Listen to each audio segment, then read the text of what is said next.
नेपाल भाषा एकेडेमीका निमित्त अनक मिडियाको प्रस्तुति नेवा एफएम 106.6 मेगाहर्ज सुनेर बसिरहनुभएका सम्पूर्ण आदरणीय अभिभावकज्यूहरू र प्यारा प्यारा विद्यार्थी भाइ बहिनीहरूमा हार्दिक नमस्कार, जोजोलप्पा, स्वागतम। म शिक्षक मन्दिरा गुरुङ, कीर्तिपुर नगरपालिका वडा नम्बर 5 स्थित जनसेवा माध्यमिक विद्यालयको सामाजिक शिक्षक। अहिलेको यो विषम परिस्थितिलाई मध्यनजर गर्दै कीर्तिपुर नगरपालिकाद्वारा सञ्चालन गरिएको रेडियो शिक्षा कार्यक्रम अन्तर्गत कक्षा 7 को सामाजिक विषयको रेडियो शिक्षा कार्यक्रम लिएर उपस्थित भएकी छु। यो कार्यक्रम हरेक हप्ता बिहीबारका दिन ठीक 11:30 बजे प्रसारण हुनेछ र अबको 30 मिनेट म तपाईहरुसँगै रहनेछु। मलाई विश्वास छ तपाईहरु आफ्नो पाठ्य सामग्री सहित उपस्थित भइसक्नुभयो र आजको कार्यक्रममा तपाईहरुले सक्रिय सहभागिता जनाउनु हुनेछ भन्ने अपेक्षा पनि गर्दछु। भाइ बहिनीहरु, गत हप्ता हामीले समाज भनेको के हो, समाजको उत्पत्ति र आवश्यकता सम्बन्धमा छलफल गरेका थियौं। आशा छ भाइ बहिनीहरूले पाठलाई पाठ्य पुस्तकमा पुनः स्वाध्ययन गर्नुभयो र यस सम्बन्धमा थप प्रश्न हुनुभयो। मैले तपाईहरूलाई गृह कार्य पनि दिएको थिएँ। गृह कार्य सबैले गर्नुभयो त? स्याबास, तपाईहरू धेरै ज्ञानी, असल र मेहनती हुनुहुन्छ। यस्तै मेहनत गर्दै जानुस् है त। भाइ बहिनीहरू, अब भने हामी आजको विषयवस्तुमा प्रवेश गर्छौं। आज हामी एकाइ 1 को हामी र हाम्रो समाज अन्तर्गत पर्ने पाठ 3 को सामाजिकीकरण पाठ शीर्षकमा छलफल गर्न गइरहेका छौं। यस पाठको मुख्य सिकाइ उपलब्धि सामाजिकीकरणको प्रक्रियामा संलग्न हुनु हो। आज हामीले छलफल गर्ने विषयवस्तुहरू के हुन् भन्ने तपाईहरूलाई जिज्ञासा लाग्न सक्छ। म भन्छु, सुन्नुस् है त। सामाजिकीकरणको परिचय, सामाजिकीकरणको विशेषताहरू, सामाजिकीकरणका माध्यम। आज हामी यिनै विषयवस्तुमा आधारित भई छलफल गर्छौं है त भाइ बहिनीहरू। अब लागौं सामाजिकीकरणको परिचयतर्फ। मानिस सामाजिक प्राणी हो। मानिस आफू जन्मने, हुर्कने र अनेक क्रियाकलाप सञ्चालन गर्ने ठाउँ भनेको समाज हो। जोसुकै मानिसले पनि समाजमा बस्नका लागि समाजका विभिन्न कुराहरू जान्न आवश्यक हुन्छ। समाजमा विभिन्न नीति नियम, चालचलन, मूल्य मान्यता हुन्छ। त्यस्ता नीति नियम, चालचलन र मूल्य मान्यतालाई अनुशासित ढङ्गबाट अनुकरण गर्नुपर्छ। हामीले हाम्रो परिवार, समाजमा पनि देखेका सुनेका होलाउ नि। समाजमा बसेपछि समाजमा घुलमिल भएर बस्नुपर्छ। समाजको नीति नियम भित्र रहेर अनुशासित ढङ्गबाट काम गर्नुपर्छ।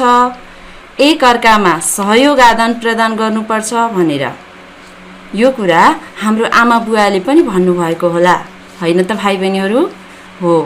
यसरी सामाजिक वातावरणमा घुलमिल हुने प्रक्रिया सामाजिकीकरण हो। अर्थात् व्यक्तिले अनुकरण, सल्लाह, सुझाव र भाषाका माध्यमबाट समूहको मूल्य मान्यता, व्यवहार, जीवनशैली, परम्परा, विचार तथा सामाजिक व्यवहार सिक्ने प्रक्रिया सामाजिकीकरण हो। भाइ बहिनीहरू, म फेरि एकपटक भन्छु, टिपोट गर्नुस् है त। व्यक्तिले अनुकरण, सल्लाह सुझाव र भाषाका माध्यमबाट समूहको मूल्य मान्यता, व्यवहार, जीवनशैली, परम्परा, विचार तथा सामाजिक व्यवहार सिक्ने प्रक्रिया सामाजिकीकरण हो। अब म अर्को भाषामा भन्छु, सुन्नुस् है। समाजमा रहेका मूल्य, मान्यता, चालचलन, नीति नियम बुझ्ने, बुझाउने, सिक्ने, सिकाउने प्रक्रिया सामाजिकीकरण हो।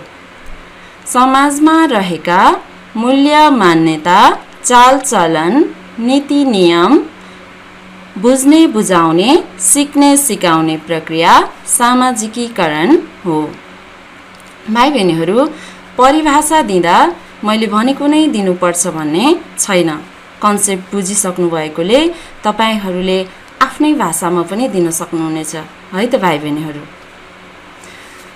हामीले हाम्रो परिवारमा बस्दा परिवारका सदस्यहरूसँग घुलमिल हुने, रमाउने, आमा बुवा दाजु दिदीहरूलाई आफूले सक्ने कामहरूमा सहयोग गर्ने, आफूभन्दा साना भाइ बहिनीहरूलाई माया गर्ने, विद्यालयमा साथीहरूसँग मिलेर समूहमा खेल्ने, जाने बुझेको कुराहरू साथीहरूसँग आपसमा सेयरिङ गर्ने, गुरुवर्गहरूलाई आदर सत्कार गर्ने, समाजमा सञ्चालन भएका कार्यक्रमहरूमा सहभागी हुने र आफू सक्दो सहयोग गर्ने गरेका होलाउ नि? कि एक्लै बस्न मन पराउनुहुन्छ? मैले माथि भनेका क्रियाकलापहरूमा संलग्न हुन मन नलाग्ने त छैन नि? यदि छ भने पनि आफूलाई बिस्तारै परिवर्तन गर्नुस् है, किनकि सामाजिकीकरण परिवारदेखि नै सुरु हुन्छ। सामाजिकीकरणले व्यक्तिलाई ज्ञान, सिप, शील, स्वभाव सिकाएर समाज योग्य बनाउँछ र मानिस क्रमशः सामाजिक हुँदै जान्छ, समाजको असल र कुशल नागरिक बन्छ। समाजले चाहेका व्यवहार, मूल्य, मान्यता आत्मसात गर्न नसकेसम्म कुनै पनि व्यक्तिलाई समाजमा मिलेर बाँच्न मुस्किल हुन्छ र सामाजिकीकरणको गुण नभएको व्यक्ति समाजबाट एक्लो हुन पनि सक्छ। त्यसैले हामीले आफूलाई सामाजिकीकृत गर्ने प्रयास गर्नुपर्छ। भाइ बहिनीहरू, एकछिन आफूले आफूलाई मूल्याङ्कन गरेर वा जाँचेर हेर्नुस् त, हामी हाम्रो परिवार समाजमा सामाजिकीकृत भएका छौँ कि छैनौँ? हामी सामाजिकीकृत नभएको भने केही रूपमा हामीलाई थाहा भइसक्यो। अब यसमा अझ स्पष्ट हुन सामाजिकीकरणका विशेषताहरू अध्ययन गरौँ है त। अब सामाजिकीकरणका विशेषताहरू म बुँदागत रूपमा भन्दै जान्छु, तपाईहरू पनि आफूलाई सरल लाग्ने भाषामा टिपोट गर्दै जानुस् है त। पहिलो बुँदा रहेको छ, सामाजिकीकरण व्यक्तिलाई असल र व्यवहारिक बनाउने जीवनभर चल्ने प्रक्रिया हो। अर्थात् सामाजिकीकरण जन्मेदेखि नमरुन्जेलसम्म जीवनभरि चलिरहने प्रक्रिया हो। सामाजिकीकरणले व्यक्ति अनुशासित, आदर्शवान, नैतिकवान र असल हुन्छ र आफ्नो सिकाइलाई व्यवहारमा उतार्ने, अरूको दुःख सुख बुझ्ने, आवश्यक सहयोग गर्ने व्यवहारिक हुन्छ। दोस्रो बुँदा रहेको छ, प्रक्रिया र स्थान अनुसार सामाजिकीकरण फरक फरक तरिकाले हुन्छ। मानिस परिवार, समुदाय गर्दै समाजसम्म पुग्दा विभिन्न प्रक्रियाबाट सामाजिकीकृत हुँदै जान्छ र सामाजिकीकरणको तह पनि बढ्दै जान्छ। त्यस्तै घर, परिवार, समाज, विद्यालय, सामाजिक, राजनीतिक, आर्थिक संस्थाहरू, धार्मिक, सांस्कृतिक संस्थाहरूमा स्थान परिवेश अनुसार सामाजिकीकरण फरक फरक तरिकाबाट हुने गर्दछ। अर्थात् प्रक्रिया र स्थान अनुसार सामाजिकीकरण फरक फरक तरिकाले हुन्छ। अब तेस्रो बुँदा, सामाजिकीकरण सांस्कृतिक हस्तान्तरण तथा सांस्कृतिक आत्मसात गर्ने प्रक्रिया हो। एक पुस्ताबाट अर्को पुस्तामा परम्परादेखि प्रचलनमा आएको संस्कृति हस्तान्तरण हुन्छ। जस्तै हाम्रो हजुरबुवा हजुरआमाबाट बुवा आमामा, बुवा आमाबाट हामीमा परम्परा संस्कृति हस्तान्तरण हुन्छ र त्यसलाई आत्मसात गर्दै अघि बढ्नु पनि सामाजिकीकरण हो।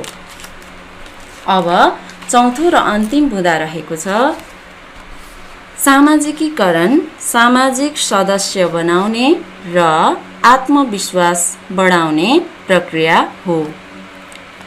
अर्थात् समाजले स्वीकार गरेका मूल्य मान्यता सिद्धान्त आदर्श ग्रहण गर्नु, सोही अनुरूपको जिम्मेवारी निभाउनु, समाजका व्यक्तिहरूसँग घुलमिल हुनु, भिज्नु भनेको सामाजिक सदस्यको रूपमा स्थापित हुनु हो। सामाजिक सदस्यको रूपमा स्थापित भइसकेपछि समाजबाट पनि सपोर्ट प्राप्त गर्ने हुँदा आत्मविश्वासको भावनामा वृद्धि हुन्छ। आशा छ विद्यार्थी भाइ बहिनीहरूले सामाजिकीकरणको विशेषताहरू बुझ्नुभयो। अब भने हामी एकैछिन विश्राम लिन्छौँ है त भाइ बहिनीहरू। जिकिथो नापाङको सख जी सरस्वती मानन्द थुगिले चिकमिस न्यानचना दिगुदो भाषा साहित्य संस्कृति स नेवा एफएम सचिव खुफुती खु नेना दिस न्याङ्गा दिस जी नेवा जुयागु गर्वयान दिस।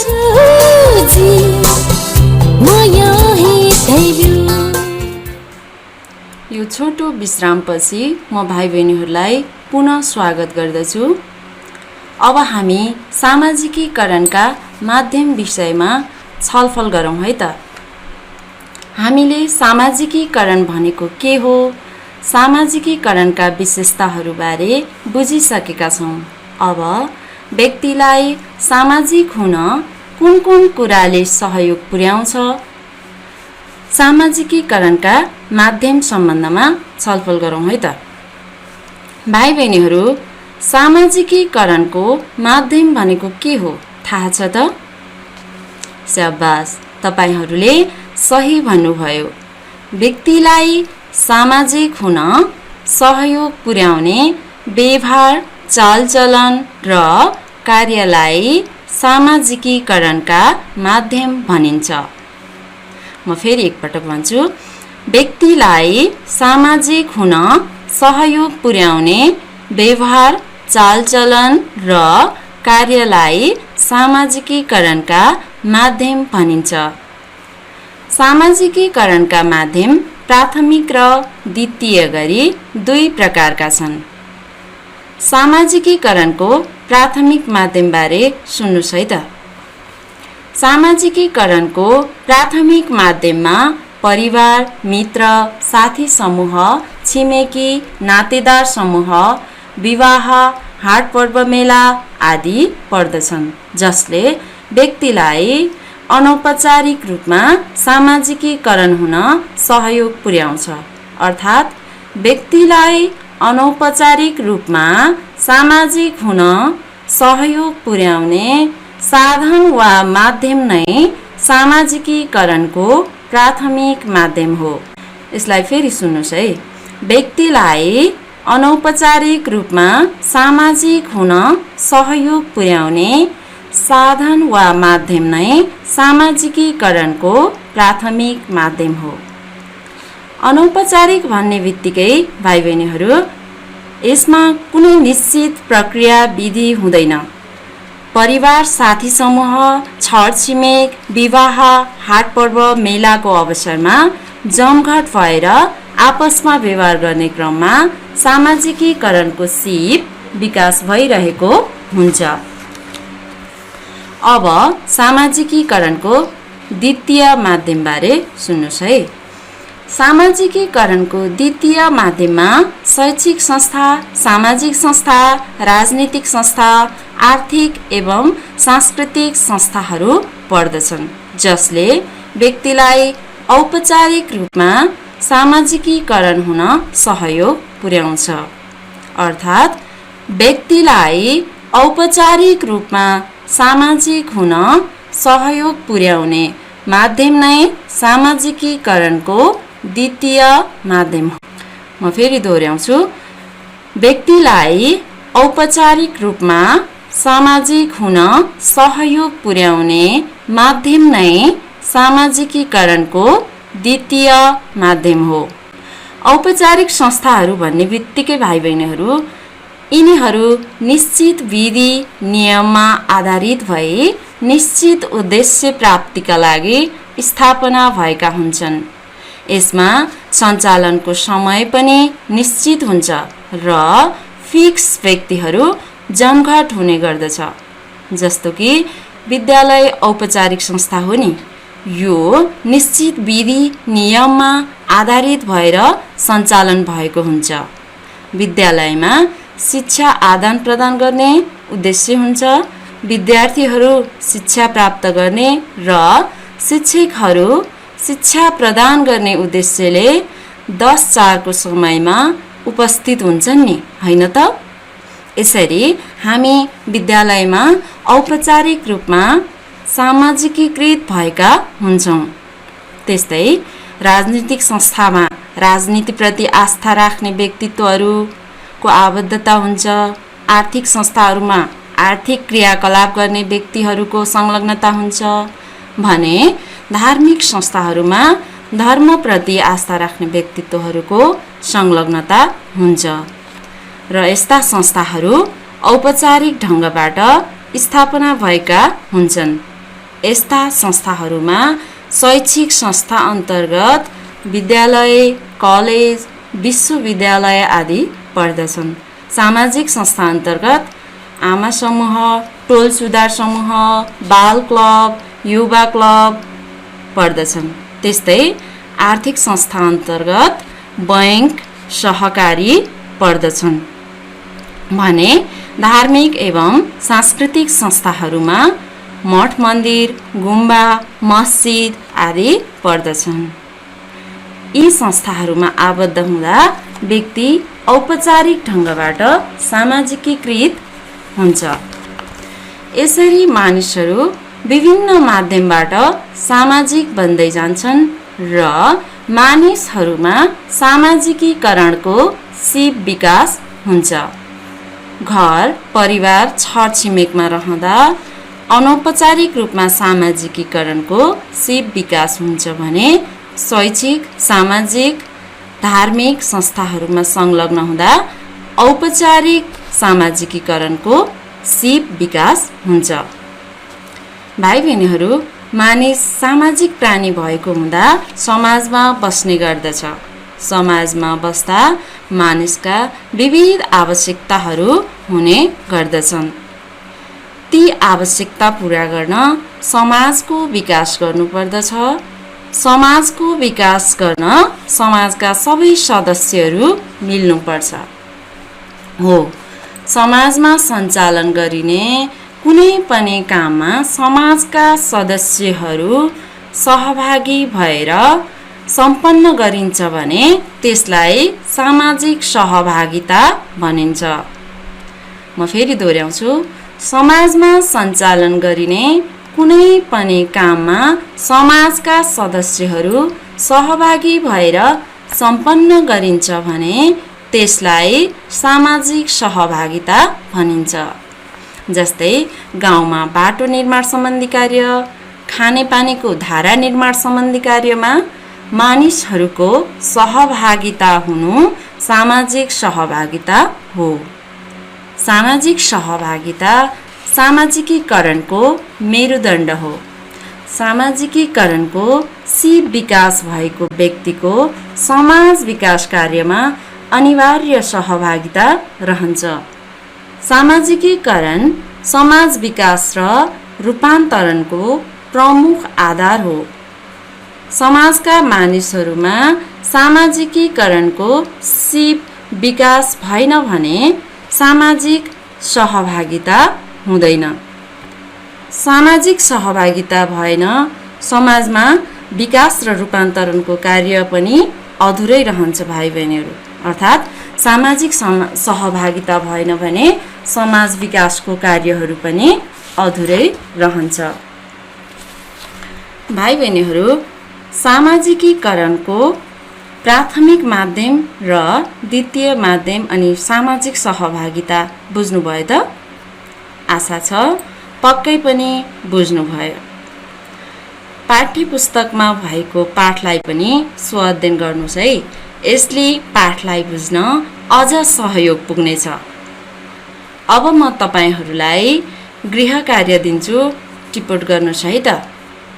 1 नम्बरमा लेख्नुहोस् त, सामाजिकीकरण भनेको के हो? 2 नम्बर, सामाजिकीकरणको विशेषताहरू उल्लेख गर्नुहोस्। लेख्नुभयो? अब 3 नम्बरमा सामाजिकीकरणको माध्यम भनेको के हो?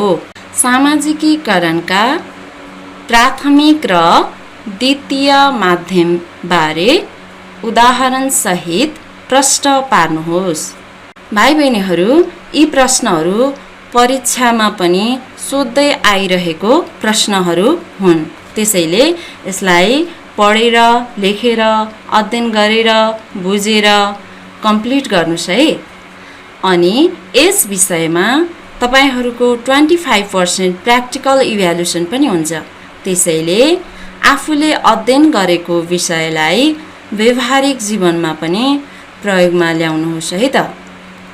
अहिले हामी विद्यालय समाजसम्म आउने सहज परिस्थिति बनिसकेको त छैन, तर हामी हाम्रो परिवारका सदस्यहरूसँग आफ्ना भावनाहरू सेयर गर्ने, आफूले सकेको काममा सहयोग गर्ने, आफूभन्दा साना भाइ बहिनीहरूलाई माया गर्ने र उनीहरूसँग खेल्ने गरेर पनि सामाजिकीकृत हुन सक्छौँ, हैन त भाइ बहिनीहरू?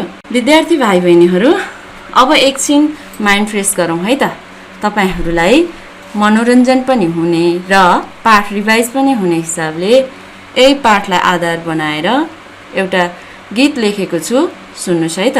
समाजमा रहेका नीति नियम पालना गर्ने, समाजका मूल्य मान्यता बुझ्ने अनि बुझाउने, अनुशासित बनेर संस्कार फलो गरेमा, सामाजिक वातावरणमा घुलमिल भएमा, सामाजिकीकरण हो भनेर बुझाउन, सामाजिकीकरण हो भनेर बुझाउन, सामाजिक ज्ञान सिपसिल स्वभाव सिकाउने, समाजको असल र कुशल नागरिक बनाउने, व्यक्तिलाई असल र व्यवहारिक नागरिक बनाउने, संस्कृतिलाई आत्मसात गर्ने, आत्मविश्वास बढाउने, सामाजिकीकरणले हो भनेर बुझाउन, सामाजिकीकरणले हो भनेर बुझाउन, सामाजिकीकरणका माध्यम अध्ययन गराउन, प्राथमिक र द्वितीय दुईटा माध्यम बुझाउन, परिवार छिमेकी मित्र प्राथमिक माध्यम हुन्, शैक्षिक सामाजिक राजनीतिक संस्था द्वितीय माध्यम हुन्, सामाजिकीकरणको सिप विकास गराउन, यिनै माध्यम प्रयोग गरी सामाजिक बनाउन। धन्यवाद सबैजनालाई ध्यान दिएर सुनिदिनु भएकोमा अनि आजको सक्रिय सहभागिताको लागि पनि। आजको यस कार्यक्रमको लागि निर्धारित समय सकिएको भनी प्राविधिक मित्रबाट सङ्केत आएको छ। तसर्थ यस कार्यक्रमका लागि प्राविधिक कक्षबाट सहयोग पुर्याउनुहुने प्राविधिक युनिक साक्यज्यूलाई धन्यवाद ज्ञापन सहित आजको कार्यक्रमबाट म बिदा हुन्छु र अर्को हप्ता बिहीबार 11:30 बजे फेरि उपस्थित हुने नै छु। धन्यवाद, नमस्कार, यहाँहरूको दिन शुभ रहोस्।